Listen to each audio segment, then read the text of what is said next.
Assalamualaikum warahmatullahi wabarakatuh. Apa kabar? Semoga selalu sehat, sukses, dan bahagia ya. Di pertemuan ke-14 ini, Bu Silvana akan membahas materi mengenai teknik peramalan. Baiklah, kita mulai.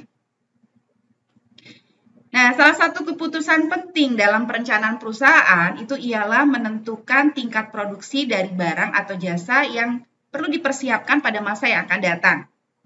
Nah, penentuan tingkat produksi yang merupakan tingkat penawaran itu dipengaruhi oleh jumlah permintaan pasar yang dapat dipenuhi oleh perusahaan. Kalau tingkat penawaran yang lebih tinggi dari permintaan pasar ya, nanti dapat mengakibatkan terjadinya pemborosan biaya gitu ya, seperti penyimpanan, biaya modal ya, dan biaya kerusakan barang. Tapi kalau tingkat penawaran yang rendah dibandingkan dengan kemampuan pangsa pasar, ya, itu dapat mengakibatkan hilangnya kesempatan untuk memperoleh keuntungan. Bahkan dapat mengakibatkan hilangnya pelanggan karena beralih yang lain. Nah, untuk membantu tercapainya suatu keputusan yang optimal, maka diperlukan suatu cara yang tepat, ya, yang sistematis dan dapat dipertanggungjawabkan. Salah satu alat yang diperlukan oleh manajemen untuk bagian integral dari proses pengambilan keputusan adalah ini nih, teknik peramalan. Nah, teknik peramalan ini digunakan untuk mengukur atau menaksir keadaan di masa yang akan datang. Nah, peramalan tidak hanya dilakukan untuk menentukan jumlah produk yang dibuat, ya, atau kapasitas jasa yang diperlukan, gitu, tapi juga ya diperlukan untuk berbagai bidang seperti pengadaan, penjualan, personalia ya, termasuk untuk peramalan teknologi gitu ya. Ekonomi juga gitu ya, maupun yang sifatnya sosial budaya gitu. Nah, dalam setiap perusahaan, bagian yang satu selalu mempunyai keterkaitan dengan bagian yang lain, sehingga suatu peramalan yang baik atau buruk itu akan mempengaruhi perusahaan secara keseluruhan. Nah, keputusan persediaan yang dihasilkan dari pembelian itu cenderung bersifat jangka pendek atau hanya untuk produk-produk yang khas saja. Nah, peramalan yang mengarah pada keputusan ini harus memenuhi kebutuhan yang sama. Peramalan ini harus memiliki tingkat ketelitian yang tinggi dan penjadwalan ya. Karena banyaknya jenis yang terlibat, biasanya diperlukan juga membuat sejumlah besar peramalan. Jadi, untuk keputusan semacam ini akan sering digunakan sistem komputerisasi. Nah, ini kan satu. Oke. Jadi, sini untuk long range marketing ya, marketing yang jangka panjang gitu ya, itu time horizonnya itu panjang gitu ya. Kemudian akurasi dibutuhkan, nggak usah tinggi-tinggi banget, yang medium juga boleh gitu ya, karena yang namanya ini adalah long range marketing, ini marketing jangka panjang gitu kan. Kemudian jumlah yang di forecast, jumlah yang diramal itu ada single of view itu artinya beberapa saja boleh gitu ya, beberapa saja boleh, jadi mungkin dalam waktu 1 tahunan gitu kan, 2 tahunan gitu, jadi nggak usah terlalu banyak, nggak apa-apa gitu kan. Kemudian yang membuat metode ini atau yang mengerjakan itu adalah top manajemen. Kemudian untuk pricing decision ya, atau keputusan harga gitu kan, ini time horizonnya atau jangka waktu yang harus dilakukan itu dalam waktu yang segera gitu ya, short gitu ya. Dan akurasinya harus tinggi gitu. Dan jumlah yang harus di forecast, jumlah yang harus diramal itu harus banyak. Terus kemudian manajemen levelnya itu adalah middle. Ya, di level menengah gitu ya, yang bikin ini gitu ya. Kemudian new product introduction itu jadi pengenalan produk itu untuk jangka pekerjaan untuk jangka menengah gitu kan. Akurasinya juga nggak apa-apa menengah gitu kan. Kemudian yang di forecast itu nggak banyak gitu ya. Boleh nggak banyak gitu ya. Artinya gitu ya. Terus kemudian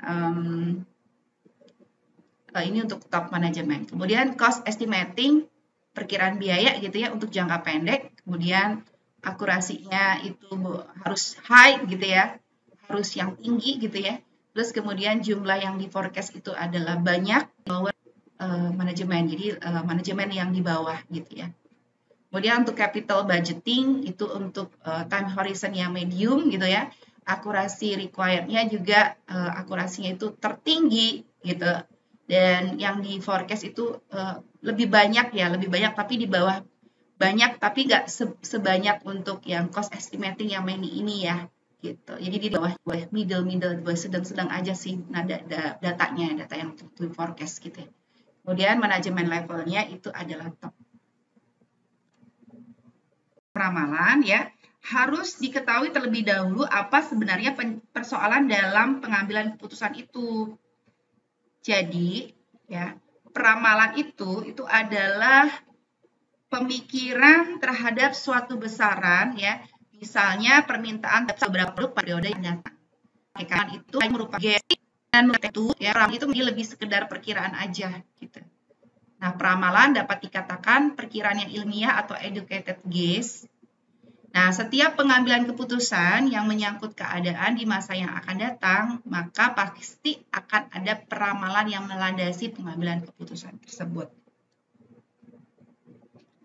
Nah, dalam kegiatan produksi, itu peramalan dilakukan untuk menentukan jumlah permintaan terhadap suatu produk, ya, dan merupakan langkah awal dari proses perencanaan dan pengendalian produksi.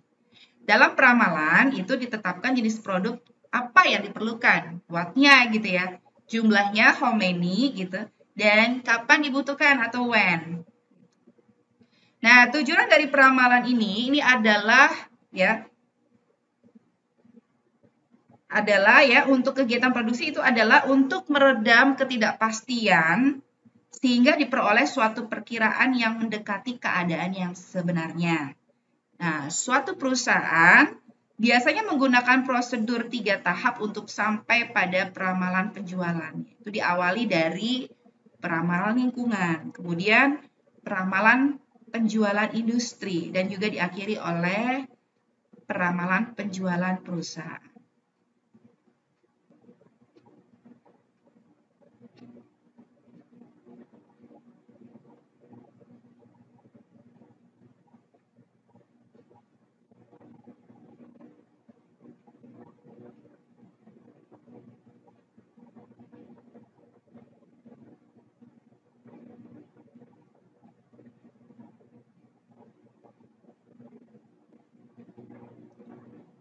Nah, dalam kegiatan produksi, peramalan dilakukan untuk menentukan jumlah permintaan terhadap suatu produk ya, dan merupakan langkah awal dari proses perencanaan dan pengendalian produksi. Dalam peramalan ditetapkan 3 jenis produk yang dibutuhkan. Jadi watt-nya ya, jenis apa yang diperlukan watt-nya gitu ya. Kemudian jumlahnya ya atau how many-nya gitu ya, dan kapan dibutuhkan when-nya gitu. Nah, tujuan peramalan dalam kegiatan produksi itu adalah untuk meredam ketidakpastian sehingga diperoleh suatu perkiraan yang mendekati keadaan yang sebenarnya. Suatu perusahaan biasanya menggunakan prosedur 3 tahap ya untuk sampai ke dalam peramalan penjualan ya, misalnya yaitu dimulai dari peramalan lingkungan ya, kemudian peramalan penjualan industri, dan diakhiri dengan peramalan penjualan perusahaan.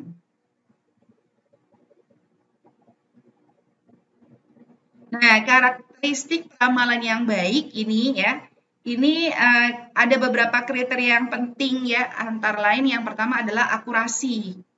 Akurasi ini adalah suatu hasil peramalan ya, diukur dengan hasil kebiasaan dan konsistenan peramalan tersebut. Nah, hasil peramalan dikatakan bias bila peramalan tersebut tidak terlalu tinggi gitu ya. Jadi atau rendah dibandingkan dengan kenyataan yang sebenarnya, itu dikatakan bias. Hasil peramalan dikatakan konsisten ya, bila besarnya peramalan itu relatif kecil. Peramalan yang terlalu rendah akan mengakibatkan kekurangan persediaan, sehingga permintaan konsumen tidak dapat dipenuhi segera. Akibatnya, perusahaan dimungkinkan kehilangan pelanggan atau kehilangan keuntungan penjualan. Peramalan yang terlalu tinggi ini akan mengakibatkan terjadinya penumpukan persediaan, sehingga banyak modal yang terserap sia-sia. Keakuratan dari hasil peramalan ini berperan penting untuk menyumbangkan persediaan yang ideal. Nah, jadi apa yang disebut dengan bias dan kekonsistenan ya. Jadi silakan perhatikan video berikut ini. Banyak salah paham antara pengertian bias dan ragam. Nah, dalam praktek analisis data dan pemodelan statistika, dua istilah ini acap kali dipahami secara berbeda. Ada juga yang menganggap sama dan ada juga yang terbalik dalam pemahamannya. Jadi bias dianggap ragam, ragam dianggap bias. Nah, secara bahasa, bias itu adalah simpangan. Jadi berbias adalah menyimpang atau berbelok arah dari yang sesungguhnya dituju. Jadi intinya berbias itu artinya meleset gitu ya, nggak pas gitu ya. Nah, di pihak lain, secara bahasa, ragam itu adalah macam atau jenis. Jadi beragam itu adalah macam-macam atau tidak hanya satu jenis. Nah, secara ilmiah, bias atau ragam itu sebenarnya tidak jauh dari sisi bahasa. Nah, dalam dunia ilmiah, bias itu adalah perbedaan antara keadaan yang sebenarnya ya dengan yang kita duga setelah kita melakukan dugaan berkali-kali. Sedangkan ragam adalah secara ilmiah adalah ukuran dari kekonsistenan dari hasil dugaan kita terhadap keadaan sesungguhnya setelah kita melakukan pendugaan berkali-kali. Nah, ibaratnya kalau kita ingin menembak suatu sasaran ya. Nah, seberapa jauh ya antara sasaran dengan hasil tembakan, itulah yang disebut dengan bias. Nah, jika penembak itu jitu, maka akan menghasilkan tembakan yang selalu tepat sasaran atau enggak meleset. Maka dikatakan dia memiliki bias yang kecil atau tidak berbias gitu ya. Tetapi jika penembaknya nggak punya skill gitu ya, maka dia akan menghasilkan tembakan yang meleset atau jauh dari sasaran. Maka itu dikatakan memiliki bias atau memiliki bias yang besar. Nah, kaitannya dengan ragam, yaitu jika seorang penembak tersebut konsisten menembak menuju ke arah sasaran ya, maka dikatakan itu memiliki ragam yang kecil. Tetapi sebaliknya, jika penembak tersebut itu menembakkan sasarannya ke kiri, ke kanan, ke atas, atau ke bawah, maka dikatakan memiliki ragam yang besar. Nah, dalam analisis data, itu akan menghasilkan 4 macam kemungkinan bias dan ragam. Yaitu yang pertama adalah bias kecil dan ragam kecil. Ini yang ini nih, yang ini yang di atas, paling atas, pojok kiri atas ya, yang pertama itu. Terus kemudian bias kecil ragam besar ya, yang di sebelah kanan ini yang paling atas, tapi yang sebelah kanan ya, yang ini. Terus kemudian bias besar tapi ragamnya kecil. Nah, yang ada di sini ya, yang nomor 3 ini. Dan bias besar ragam besar yang terakhir ini, yang sebelah kanan bawah ini. Nah, yang paling ideal itu adalah yang pertama. Yang pertama ini, yang di atas ini ya, yang di sebelah kiri atas ini ya, yaitu yang bias kecil dan ragam kecil. Sedangkan yang harus dihindari itu adalah yang keempat ini, yaitu bias besar dan ragam besar. Oke, selamat beraktivitas. Kemudian biaya. Nah, biaya ini diperlukan dalam pembuatan suatu peramalan. Ini sebenarnya tergantung dari jumlah item yang diramalkan ini. Jadi tergantung dari jumlah item yang diramalkan. Lamanya periode peramalan.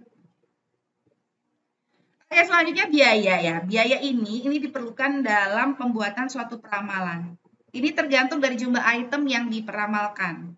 Kemudian juga tergantung dari lamanya peramalan dan juga metode peramalan yang dipakai. Ketiga faktor ini memicu biaya sehingga dapat mempengaruhi berapa banyak data yang dibutuhkan. Nah, bagaimana pengolahan datanya itu baik secara manual atau komputerisasi gitu ya.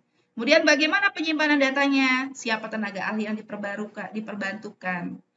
Nah, pemilihan metode peramalan ini harus disesuaikan dengan dana yang tersedia dan tingkat akurasi yang ingin didapatkan.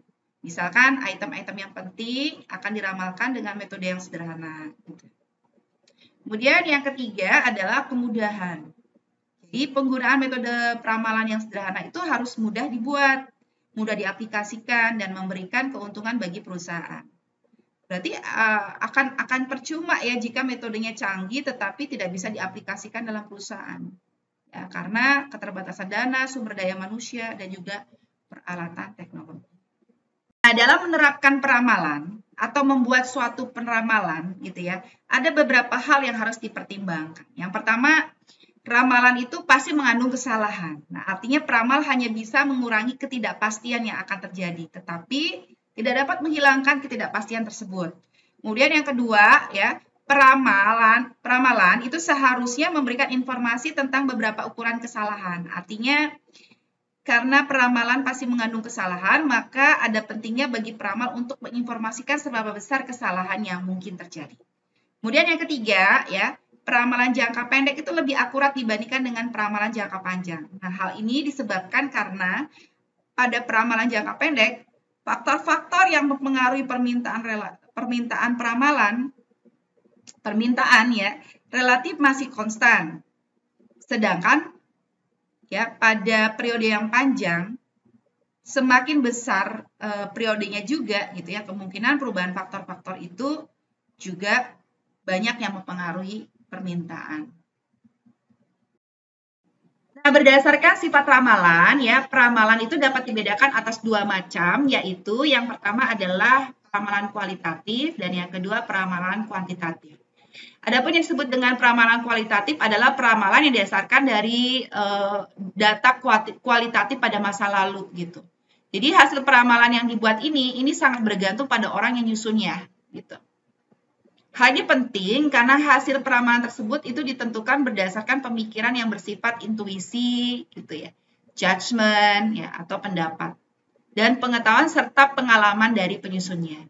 Biasanya, ya, peramalan secara kualitatif ini didasarkan dari hasil penyidikan, gitu, seperti ya DLP-S, gitu ya, Cook analogies, gitu, dan penelitian bentuk dari morphological research ya, atau didasarkan atas ciri-ciri normatif atau decision matrix atau decision tree. Itu adalah peramalan-peramalan kualitatif. Kemudian yang kedua adalah peramalan kuantitatif. Peramalan kuantitatif ini adalah peramalan yang didasarkan atas data kuantitatif pada masa lalu. Hasil peramalan yang dibuat ini sangat tergantung pada metode yang digunakan untuk peramalan tersebut. Dengan metode yang berbeda akan diperoleh hasil peramalan yang berbeda juga. Adapun yang perlu diperhatikan dari penggunaan metode tersebut itu adalah baik tidaknya metode yang digunakan. Itu sangat ditentukan oleh perbedaan atau penyimpangan antara hasil ramalan dengan kenyataan yang terjadi. Metode yang baik adalah metode yang memberikan nilai perbedaan atau penyimpangan yang mungkin gitu ya. Ya, jadi peramalan kuantitatif ini hanya dapat digunakan apabila terdapat 3 kondisi gitu ya. Antara lain yang pertama adalah adanya informasi itu tentang keadaan yang lain. Yang kedua, informasi tersebut dapat dikuantifikasikan dalam bentuk data. Dan yang terakhir, yang ketiga adalah diasumsikan bahwa pola yang lalu itu akan berkelanjutan pada masa yang akan datang. Kita perhatikan di sini ini adalah taksonomi peramalan. Ya, jadi tadi ya kita sudah tahu bahwasanya peramalan itu secara sifatnya dibagi menjadi dua, yaitu model kualitatif dan model kuantitatif ya. Jadi model kualitatif itu seperti apa ya, apa aja ya yang model-model yang bisa dipakai. Model kualitatif adalah juru opini eksekutif gitu ya. Jadi bentuknya judgmental gitu kan. Tergantung dengan orangnya gitu, opini dianya gitu ya. Misal katakanlah dia pimpinan kita gitu, dia pasti punya yang namanya peramalan ya, tapi peramalannya judgmental gitu ya secara kualitatif. Kemudian metode DLP juga masuk dalam model kualitatif. Kemudian gabungan tenaga penjualan, ini pun juga biasanya pakai judgmental gitu ya, intuisinya. Kemudian survei pasar juga bentuknya kualitatif. Kemudian metode kuantitatif. Metode kuantitatif ini nanti dibagi menjadi dua, yaitu time series gitu dan kausal. Kausal itu sebab akibat gitu ya. Kalau metode time series ini data ya, data apapun gitu, misalnya data penjualan, nanti yang diambil itu, tapi berdasarkan tahunnya. Jadi kita bikin pasangan dari jumlah tahun dengan datanya gitu. Datanya data apa aja yang pengen kita prediksi gitu ya. Nah, di sini time series gitu ya, bisa menggunakan 3 macam metode ya. Jadi bisa memilih ini sebenarnya ya, bisa menggunakan regresi, bisa menggunakan smoothing gitu ya. Kemudian bisa menggunakan metode dekomposisi. Nah, smoothing tersendiri ya, nanti kita belajar smoothing dibagi menjadi 3, yaitu rata-rata, smoothing rata-rata gitu, smoothing moving average, nanti kita belajar, dan smoothing eksponensial, smoothing eksponensial ya.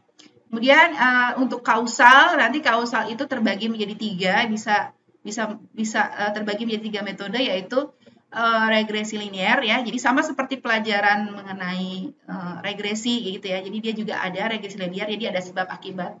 Berarti ada yang menyebabkan, ada yang mengakibatkan, berarti ada X dan Y-nya gitu. Jadi bisa dikerjakan dengan regresi linear gitu kan. Kemudian bisa juga dengan mencari koefisien korelasi ataupun juga memodelkan secara ekonometrik.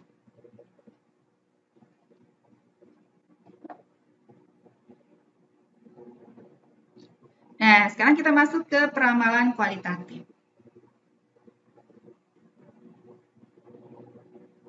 Apa sih yang disebut dengan metode Delphi gitu ya? Metode Delphi itu adalah kelompok pakar ya. Jadi konsepnya tuh gini. Jadi dia sekelompok pakar gitu ya. Kemudian ngisi kuesioner gitu. Kemudian ada moderator yang menyimpulkan hasilnya gitu. Kemudian hasil dari kuesioner ini diformulasikan menjadi suatu kuesioner baru yang diisi oleh kelompok tersebut gitu. Demikian seterusnya. Nah, hal ini merupakan proses pembelajaran atau learning process dari kelompok tanpa adanya tekanan atau intimidasi individu lainnya. Metode ini dikembangkan pertama kali oleh Rand Corporation ya pada tahun 1950-an. Adapun ya, tahap yang dilakukan adalah yang pertama menentukan beberapa pakar sebagai partisipan gitu ya. Sebaiknya yang bervariasi dari latar belakang dan disiplin ilmu yang berbeda. Kemudian yang kedua, melakukan kuesioner itu bisa dengan email gitu kan. Kemudian diperoleh peramalan dari seluruh partisipan. Kemudian yang ketiga itu adalah menyimpulkan hasilnya, kemudian didistribusikan kembali kepada seluruh partisipan dengan pertanyaan yang baru. Kemudian yang keempat itu adalah menyimpulkan kembali revisi peramalan dan kondisi, kemudian dikembangkan dengan pertanyaan yang baru. Kemudian yang kelima ya, apabila diperlukan, ulangi lagi tahap yang keempat gitu ya. Seluruh hasil didistribusikan kepada seluruh partisipan. Ini adalah metode Delphi. Kemudian yang kedua adalah dugaan manajemen atau manajemen estimate atau panel konsensus ya. Di mana peramalan ini semata-mata berdasarkan pertimbangan manajemen, umumnya oleh manajemen senior. Metode ini akan cocok dalam situasi yang sangat sensitif ya, terhadap intuisi dari suatu atau sekelompok kecil orang yang karena pengalamannya mampu memberikan opini yang kritis dan relevan. Nah, teknik ini dipergunakan dalam situasi di mana tidak ada situasi ya, di mana tidak ada alternatif lainnya dari model peramalan yang dapat diterapkan. Bagaimanapun, metode ini mempunyai banyak keterbatasan sebenarnya, jadi sehingga perlu dikombinasi dengan metode peramalan yang lain. Kemudian yang ketiga adalah riset pasar atau market research ya.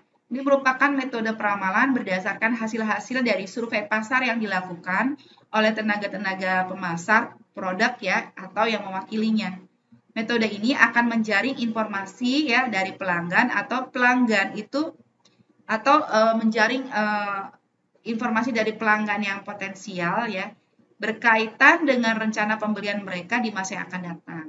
Nah, riset pasar ini tidak hanya akan membantu peramalan, tetapi juga dapat meningkatkan desain produk ya, atau perencanaan untuk produk-produk yang baru. Jadi ini adalah tipe dari peramalan kualitatif ya. Jadi dia cuma menggunakan kuesioner saja gitu. Kemudian yang keempat, Kemudian yang keempat adalah metode kelompok terstruktur atau structure group method ya. Jadi seperti metode DLP dan lain-lain gitu ya. Di metode DLP itu kan menggunakan teknik peramalan berdasarkan proses konvergensi dari opini-opini orang gitu ya. Atau ahli secara interaktif tanpa menyebutkan identitasnya. Nah, grup ini itu nggak bertemu ya secara bersama dalam suatu forum untuk berdiskusi, tapi mereka diminta pendapatnya secara terpisah ya dan tidak boleh secara berunding. Hal ini dilakukan untuk menghindari pendapat yang signifikan dari ahli lain ya dalam grup tersebut ya dan akan dinyatakan lagi kepada yang bersangkutan sehingga akhirnya diperoleh angka estimasi pada interval tertentu. Gitu ya. Jadi metode ini bermanfaat banget dalam pengembangan suatu produk. Bisa juga dalam pengembangan kapasitas produksi ya, terobosan ke segmen pasar baru dan strategi keputusan bisnis lainnya. Kemudian yang kelima adalah analogi histori atau historical. Kemudian yang kelima adalah analogi histori. Yang kelima adalah analogi historis atau historical analogy gitu ya. Ini merupakan teknik peramalan berdasarkan pola data masa lalu dan produk-produk yang dapat disamakan secara analogi. Misalnya peramalan untuk pengembangan pasar televisi multisistem menggunakan model permintaan televisi hitam putih atau televisi berwarna biasa. Analogi historis itu cenderung akan menjadi terbaik untuk penggantian produk di pasar dan apabila terdapat hubungan substitusi langsung dari produk dalam pasar tersebut. Ini adalah metode peramalan secara kualitatif. Ke metode peramalan kuantitatif atau dengan menggunakan statistical method gitu ya. Jadi pada dasarnya metode peramalan kuantitatif ini dapat dibedakan menjadi dua. Yang pertama adalah dengan time series dan kausal, tadi dibahas ya di bagannya tadi ya. Sekarang kita masuk yang pertama yaitu metode time series gitu. Nah, metode time series itu adalah metode yang dipergunakan untuk menganalisis serangkaian data yang merupakan fungsi dari waktu. Jadi ada fungsi dari waktunya gitu atau T-nya atau time-nya gitu ya. Metode ini mengasumsikan beberapa pola atau kombinasi pola itu selalu berulang sepanjang waktu. Dan pada dasarnya dapat diidentifikasi semata-mata atas dasar data historis dari serial itu. Nah, dengan analisis deret waktu itu dapat ditunjukkan bagaimana permintaan terhadap satu bervariasi terhadap waktu. Sifat dari perubahan permintaan dari tahun ke tahun itu dirumuskan untuk meramalkan penjualan pada masa yang akan datang.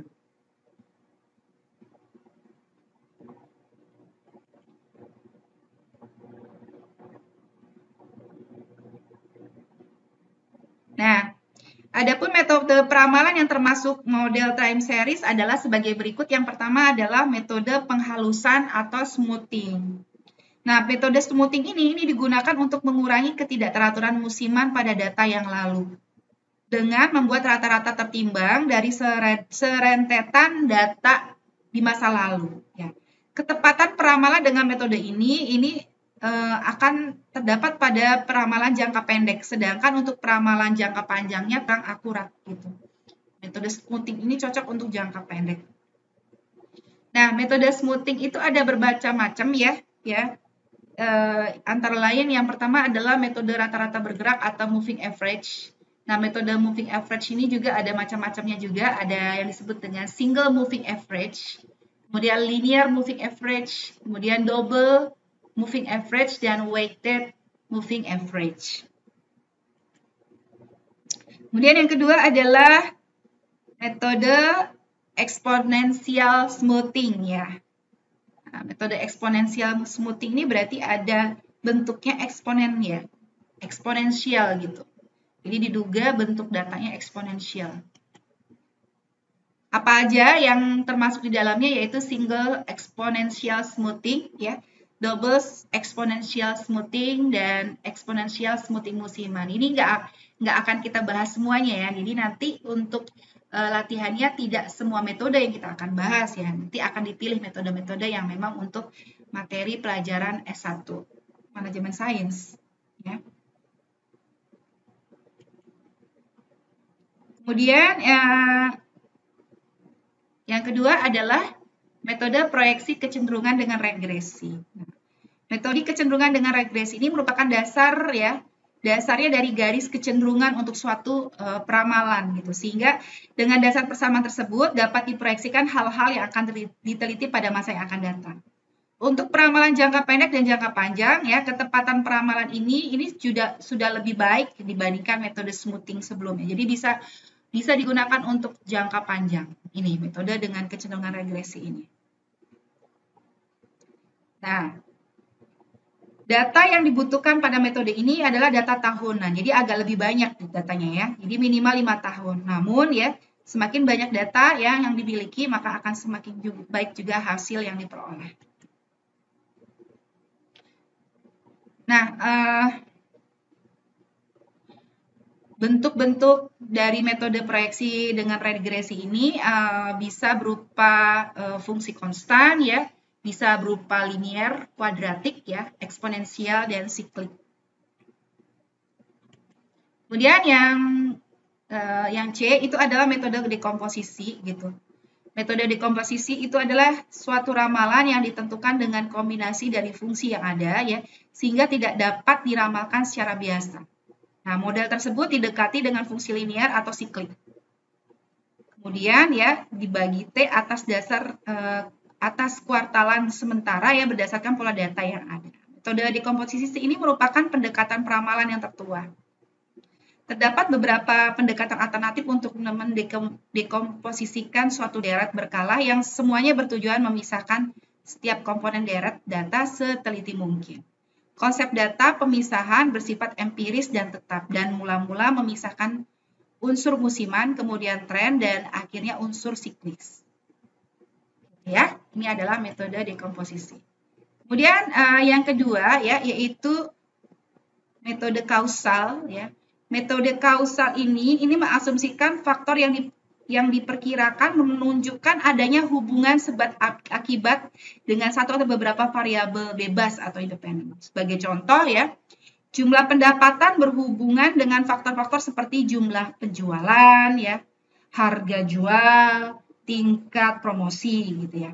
Nah, kegunaan dari metode kausal ini adalah untuk menemukan bentuk hubungan antara variabel-variabel tersebut ya, dan menggunakannya untuk meramalkan nilai ya dari variabel yang tidak bebas atau independen. Nah, pada model ini untuk meramalkan permintaan tidak hanya memperhatikan waktu, tetapi juga memperhatikan faktor yang mempengaruhi, itu antara lain harga produk gitu ya. Jika harga produk naik, maka permintaan naik, ini juga harus diperhatikan ya. Kemudian yang kedua saluran distribusinya. Jadi jika banyak saluran distribusi, maka permintaan akan naik. Metode kausal ini terdiri dari beberapa macam metode. Yang pertama adalah metode regresi dan korelasi. Metode regresi dan korelasi pada penetapan suatu persamaan estimasi ini menggunakan teknik least square. Nah, hubungan yang ada pertama-tama dianalisis secara statistik. Ketepatan peramalan dengan menggunakan metode ini sangat baik untuk peramalan jangka pendek. Sedangkan untuk peramalan jangka panjang ternyata ketepatannya kurang begitu baik. Metode ini banyak digunakan untuk peramalan penjualan, ya, perencanaan keuntungan, peramalan permintaan, ya, dan juga peramalan dalam keadaan ekonomi. Data yang dibutuhkan untuk penggunaan metode ini adalah data kuartalan pada beberapa tahun yang lalu. Kemudian yang kedua adalah metode ekonometrik, ya. Metode ini didasarkan atas peramalan sistem persamaan regresi yang diestimasi secara simultan, baik untuk peramalan jangka pendek maupun peramalan jangka panjang. Nah, ketepatan peramalan dengan metode ini sangat baik. Metode peramalan ini selalu dipergunakan untuk peramalan penjualan menurut kelas produk atau peramalan keadaan ekonomi masyarakat seperti permintaan, harga, dan penawaran. Data yang dibutuhkan untuk penggunaan metode peramalan ini adalah data kuartalan beberapa tahun. Kemudian yang terakhir adalah metode input-output gitu ya. Metode ini dipergunakan untuk menyusun proyeksi tren ekonomi jangka panjang. Model ini ya kurang baik ketepatan untuk peramalan jangka panjang. Namun metode ini ya bagus atau banyak digunakan untuk peramalan penjualan perusahaan, penjualan sektor ekonomi dan subsektor industri. Gitu. Nah, data yang dibutuhkan untuk menggunakan metode ini adalah data tahunan ya selama sekitar 10 sampai 15 tahun. Jadi datanya banyak. Nah, adapun langkah-langkah yang harus dilakukan untuk melakukan peramalan secara kuantitatif adalah yang pertama, kita melakukan dulu definisi atau tujuan dari peramalan. Kita mau pengen ngapain sih? Oh, mau pengen meramal penjualan 3 tahun atau 4 tahun yang akan datang gitu ya, dari data sebelumnya gitu ya. Misalnya penjualan tahun 2025 gitu dari data 10 tahun ke belakang gitu ya. Kita pengen tahu nih ya. Kemudian yang kedua, membuat diagram pencar. Diagram pencar ini bertujuan untuk melihat kondisi data itu seperti apa. Diagram pencar itu bisa dicari dengan menggunakan SPSS, bisa ya. Jadi dengan menggunakan Excel juga bisa. Kita lihat kecenderungannya seperti apa. Linear nggak sih? Eksponensial nggak sih? Gitu. Kemudian langkah yang ketiga adalah memilih beberapa metode peramalan. Nah, di sini tadi sudah dijelaskan beberapa metode peramalan. Yang mau yang seperti apa gitu. Mau yang tinggi gitu tingkat akurasinya tentu saja juga caranya pun juga agak sedikit sulit gitu ya, agak sedikit rumit gitu ya. Tapi di sini nanti kita akan belajar tidak semua metode ya, tentu saja ya. Ada metode-metode yang dipakai untuk latihan kita tapi tidak semuanya gitu ya. Kemudian yang keempat adalah menghitung parameternya gitu ya. Kemudian yang kelima adalah menghitung kesalahan setiap metode. Nah, ini yang lebih penting. Jadi ketika kita meramalkan ya, kita harus hitung dulu tingkat kesalahannya. Tapi ini tidak diajarkan di pertemuan kali ini. Kita baru masuk ke perhitungan parameter. Ya, ini nanti ya. Tapi kalian harus tahu dulu. Jadi kita harus kalau kita meramal sesuatu, kita harus tahu mean square error-nya berapa gitu dari hasil peramalan ini gitu. Kemudian langkah yang keenam adalah memilih metode dengan kesalahan yang terkecil, gitu ya. Langkah yang ketujuh adalah verifikasi peramalan. Artinya gini, setelah kita tahu nilai kesalahan dari setiap metode, gitu kan, nilai kesalahan dari setiap metode, gitu kan. Misalnya kita menggunakan beberapa metode nih, gitu kan. Kita gunakan metode rata-rata bergerak, kemudian kita juga menggunakan regresi, gitu ya. Kemudian kita menggunakan econometric, let's say seperti itu. Kemudian kita dapatkan nilai hasil dari nilai kesalahannya dari setiap metode. Nah, tentu saja yang kita pilih adalah yang menggunakan metode dengan kesalahan terkecil. Nah, baru dari situ kita pakai mana, kita pilih mana yang paling kecil dan itu yang kita jadikan sebagai hasil peramalan kita. Begitu. Jadi tidak hanya satu kali gitu ya. Itu konsepnya kalau kita menggunakan statistical method. Nah, sekarang kita masuk ke metode yang kita akan pelajari, yaitu metode rata-rata bergerak atau moving average. Nah, di sini kita belajar yang kuantitatif ya, yang kualitatif kita tidak pelajari. Jadi, moving average merupakan peramalan untuk periode ke depan dari rata-rata tersebut. Persoalan yang timbul dalam penggunaan metode ini adalah dalam menentukan nilai T, gitu, atau periode rata-rata. Nah, semakin besar nilai T, maka peramalan yang dihasilkan akan semakin menjauh dari pola data. Jadi nilai mau berapa data, jumlah data yang digunakan, nah itu menjadi patokan dari bentuk dari moving average ini ya. Jadi nanti dirumuskan, rumusnya adalah F itu adalah forecast atau nilai peramalan, FT plus 1, jadi peramalan pada waktu T plus 1. Jadi kalau kita tahunnya 2021, tentu saja kita akan meramal 2022 ya. Buat apa kita meramal 2021 gitu kan. Jadi FT plus 1, jadi nilai peramalan harus bentuknya FT plus 1, itu sama dengan XT min N ditambah 1. Jadi maksudnya ini adalah waktu ke T dikurangi dengan N adalah jumlah deret yang ingin digunakan. Misalnya kita ingin menggunakan 3 tahunan, berarti N-nya adalah 3 gitu ya. 5 tahunan berarti N-nya 5. Jadi T min N plus 1 ditambah dan seterusnya ya, ditambah XT plus 1 dan sampai yang terakhir adalah XT-nya. Jadi tahun sekarang. Tahun ke XT ya, dibagi dengan N. Nah, kelihatannya kok sulit ya, tapi ternyata nggak sulit ketika kita ngeliat rumusnya. Jadi ulangi lagi, jadi FT plus 1 ditambah XT min N ditambah 1, ditambah dan seterusnya ditambah XT plus 1 ditambah XT per N. Di mana XT ini adalah data pengamatan pada periode ke T gitu. Pada periode ke I. Jadi sorry ini XT, maaf. XT adalah data pengamatan periode ke T. Jadi pengamatan apapun itu, ingin penjualan ya, ingin keuntungan gitu ya, atau promosi iklan gitu dan sebagainya. Ini apapun nilai datanya ya, bentuk datanya. Kemudian N adalah jumlah deret waktu yang digunakan. Nah, ini seperti saya katakan tadi. Jadi kan namanya moving average. Kita harus tentukan dulu mau pengen ngambil berapa data N-nya yang ingin digunakan. 3 tahunan, 5 tahunan, 6 tahunan, dan seterusnya. Ini adalah rumus dari metode rata-rata bergerak atau moving average. Kemudian kita masuk lagi ke weighted moving average. Weighted itu artinya diberi bobot. Weight itu ada berat atau bobot gitu. Jadi artinya nanti pada periode tertentu ya, data-data pada periode tertentu itu diberi bobot gitu ya. Semakin dekat dengan saat sekarang semakin besar juga bobotnya. Nah, bobot tersebut ditentukan berdasarkan pengalaman. Rumusnya adalah sebagai berikut. FT sama dengan W1 dikali AT-1 ditambah W2 dikali AT-2. Dan seterusnya sampai WN dikali AT-N. Nah, ini ada contoh ya. Data penjualan dari gitu. Tahun 2011 penjualannya 640.000. Tahun 2012 penjualannya 520.000.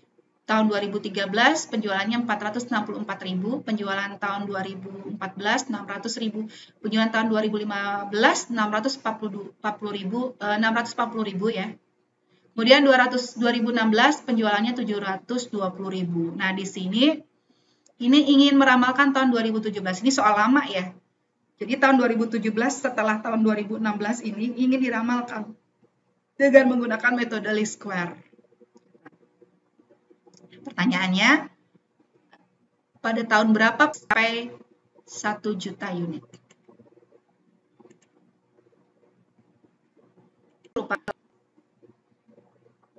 Oke, selanjutnya adalah metode trend linear atau least square. Nah, metode ini dia dasarnya adalah garis pencar gitu ya, atau Oke, sekarang kita masuk ke metode trend linear atau least square gitu ya. Jadi metode ini itu menggunakan regresi sebagai dasar dari garis kecenderungan dari suatu persamaan. Regresinya adalah regresi linear ya. Dia itu dinyatakan dalam YT sama dengan A ditambah BT. Di mana di sini T itu adalah waktu atau time.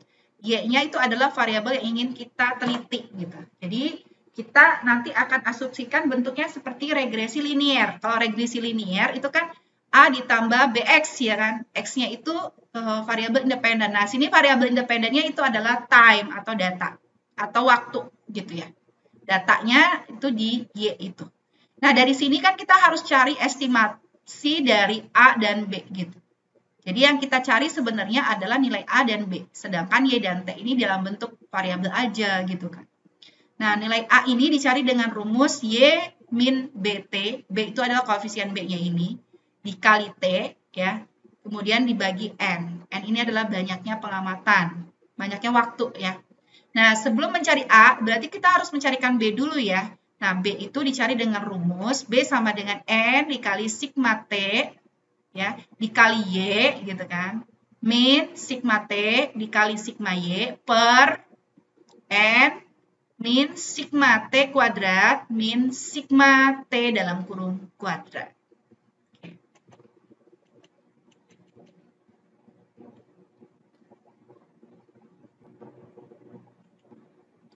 Nah, yang ketiga itu adalah metode indeks musiman. Nah, metode indeks musiman tadi sudah kita bahas ya, ada masuk ke dalam metode kausal ya.